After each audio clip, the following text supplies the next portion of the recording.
have a feeling, whenever I give something, I feel happy. You see, this is you try. That whatever you may have knowledge, you have sometimes better economy you may have. Better, because sometimes you have a kind words you can have. So if you use and make somebody's life happy, that is you are giving, and his or her life is happy, that's a best thing a human being can think of. Then you will get a conflict-free world. That's why I used to say, where there is righteousness in the heart, there's beauty in the character. Where there is beauty in the character, there is harmony in the home. Harmony in the home. Where there is harmony in the home, there is order in the nation. When there is order in the nation, there is peace in the world. Where is the starting point? Where there is righteousness in the heart, beauty in the character, harmony in the home, and order in the nation, peace in the world. All are in one after the other is coming. So where we start? We start the righteousness. Remember this incident, 1979, SLV-3 satellite launch vehicle. I was the project director, mission director. My mission is to put the satellite in the orbit. Thousands of people worked nearly 10 years. I reached the Sriharikota, and it's in the launch pad. Countdown was going on. T-minus 4 minutes, T-minus 5 minutes, T-minus 1 minute, T-minus 40 seconds. Computer put a hold, don't launch it. Computer says don't launch it. I am the mission director, I have to take a decision. Everything is on. Behind me there are 6 experts. They saw the computer database coming in and screen, and they see the pictures in the screen. They said there's a problem. The problem is there's a leakage in the system, in the control system. But immediately calculus, no problem. We have got sufficient fuel and oxidation for control. Control system is controls the rocket to the required attitude, and we can go ahead. Now, of course, my expert's view, but I took the decision. Problem is mine. Finally, I took a decision. I bypassed the computer, I launched the system. Okay, I launched the system. This fellow went. First stage worked is a 4-stage rocket, and second stage got mad. It went to spin. Instead of putting the satellite in the orbit, it put in the Bay of Bengal. 1979, it was a failure. It was a failure. First time I experienced my failure. How do you manage the failure? Success I can manage. So at that time, a great man, a great leader, Professor Satish Dhawan, he comes to me, I'm very tired working nearly for months. He wakes me up, come, let us go for a press conference. Press is meeting there, like this, number of people, world press, with photos, this and that, all the gadgets, they are there. I was really frightened, I will be the culprit, because I'm the project director, mission director. What Satish Dhawan said, chairman, Indian Space Research Organization, said, dear friends, we have failed today. It's the first time I have to give all the success, all the failure is, I want to support my technologists and scientists and staff so that next year they succeed. So he took the whole blame himself. And then media asked, you have put Bay of Bengal so many crores, you have put it. Like that, a lot of criticism. He received the criticism. He assured them in a year we will succeed with our team. It's a very good team. Next year, here only interesting happened. Next year, July 18th, 1980, when he succeeded, Professor Dhawan said, you go and conduct the press conference. Do you follow what this means? It means when the failure occurred, the leader took it up. When the success came, he gives to his team. How did you become so great? How did I become so great? That's a question. Well, which class you are sitting? 4th. What's your dream in life? I want to become a singer. Singer. Hindustani or Carnatic? Hindustani or Carnatic music? Any music. Any music. Well, I don't know how big. I don't know. In the relative terms. So I personally believe you must have a dream. Say, I must have a dream. I must have a dream. I must continuously acquire knowledge. Continuously acquire knowledge. I must continuously acquire knowledge. Hard work. Hard work. Hard work. And perseverance. And pursuance. One should not be not afraid of problems. Not afraid of problems. Then you will be successful. We should know how to handle not only how to handle the success, how to handle the failures. Particularly you are in the management environment, I want the young people to understand how to manage the failure. Because any task you do, you have to come across problem.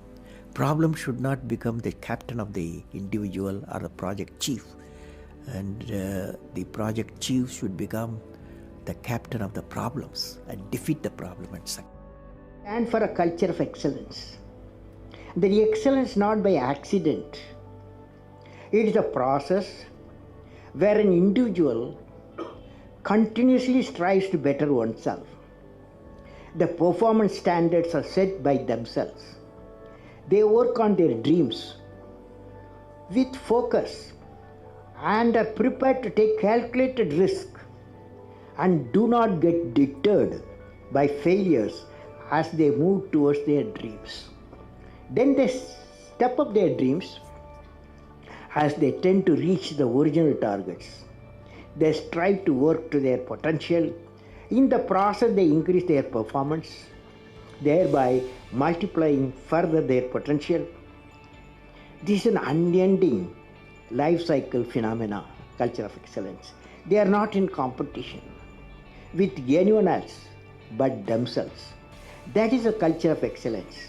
I am sure each one of you will aspire to become a unique with culture of excellence. You've written books, you've served as president, you're an aerospace engineer, you've been a professor, but you say the title you like best is the title of teacher. Why is that? You know, I had a teacher when I was a young boy, 10 years boy, wartime, the Second World War going on.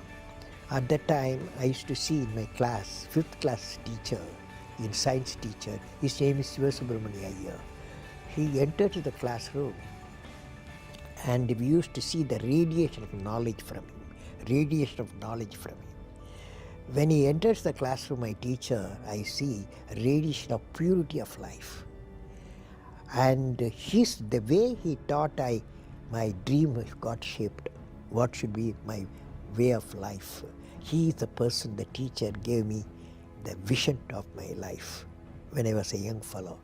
Now a teacher has got a fantastic opportunity to grow minds, to enrich the minds, and give the dreams to the young people and nurture the dreams with them, and they will become a great human being. Sometime they will become better than you, but better than the teacher. So that opportunity you have.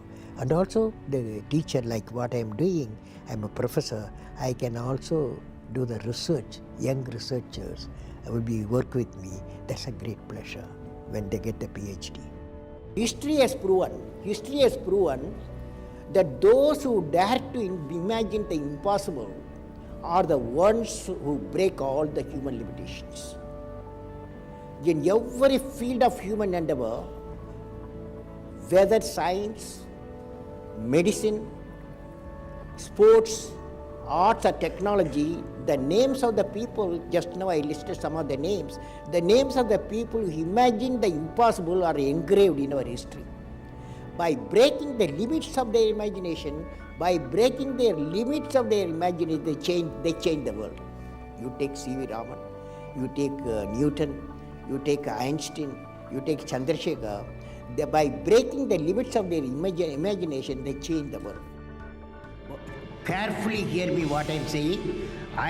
What did I learn from the youth of 11 million people? I learned every youth wants to be unique. Every youth wants to be unique. That is you. Every youth wants to be unique, that is you. But the world around you is doing its best day and night to make you just everybody else. Now,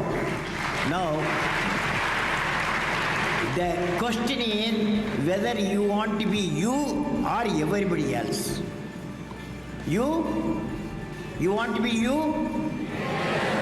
Not everybody else. Now, if the question being like everybody else is convenient at the first glance but not satisfying in the long vision. The challenge, therefore, my young friends, is that you have to fight the hardest battle. You have to fight the hardest battle which any human being can ever imagine to fight, and never stop fighting until you arrive at your destined place. That is the unique you. To get the unique you, it's a big battle. The battle means you don't need to take a gun. The battle means you have to have 4 unique things. 4 unique tools you must have in that battle. One is you have to set the goal. The second one is acquire the knowledge continuously. And third one, it's a hard work with the devotion. And fourth is perseverance. These are the tools you have to, for the battle you have to wage. If you want to be discoverers, if you want to be innovators, I am going to give you what type of characteristic you must have. Invention and discoveries have emanated from creative minds that have been constantly working and imagining the outcome. The telephone, he was imagining the outcome in the mind. With imaging and constant effort, all the forces of the universe work for that inspired mind, thereby leading to invention and discoveries. See, I have a feeling whenever I give something, I feel happy. You see, this is you try. That whatever you may have knowledge, you have sometimes better economy you may have, better, maybe sometimes you have a kind words you can have. So if you use and make somebody's life happy, that is you are giving, and his or her life is happy, that's a best thing a human being can think of. Then you will get a conflict-free world. That is, leaders should work with integrity and succeed with integrity. Leader should work with integrity and succeed with integrity.